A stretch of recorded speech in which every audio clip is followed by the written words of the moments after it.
still in active negotiations. So I don't think it's not static. Now, the world does want a lot more certainty. And that's a big cause of what's happened here. And what has happened is a 60% decline in bookings of ocean freight from China to the US. I mean, so that's really, really pretty dramatic, like probably exceeding what was expected.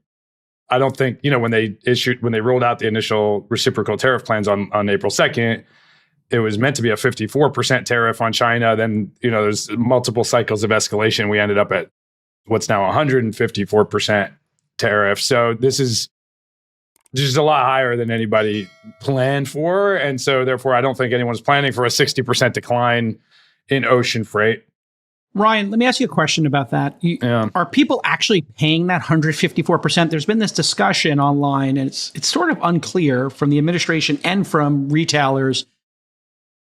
Stuff that's landing that people ordered before April 2nd, are they actually paying the 154% on top of what's landing? It's live now. It was based on departure date. So goods that departed China after midnight Eastern time on April 9th are subject to the tariffs upon arrival. And so now enough time has passed that pretty much all the ships that are arriving now left China after April 9th when that started. So yes. What happens? People are paying it, or are people saying, I won't take delivery because it's too Jason, much? you have to pay it. Ryan, correct me if I'm wrong, but you have to pay it at the dock in order to get the goods released. More or less, right? More or less, that's true.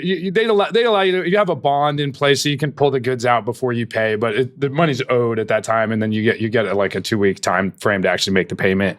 But there are strategies here a lot of people are doing that you can use what's called a bonded warehouse and move cargo into this warehouse, and then you only owe the duties when the cargo leaves.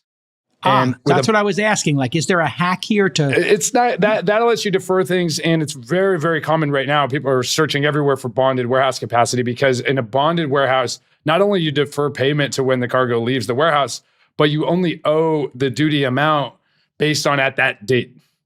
So if the duties come back down, which a lot of people are betting they will on the China specific duties, you'll actually lower your tariff burden. And then there's another hack for this, which is use a Mexican or Canadian bonded warehouse. So you move the goods into Mexico, and then you actually only technically import them into the US at a future date when tariffs are lower. So I understand a lot of companies are doing that right now too. We're helping some people with that type of strategy.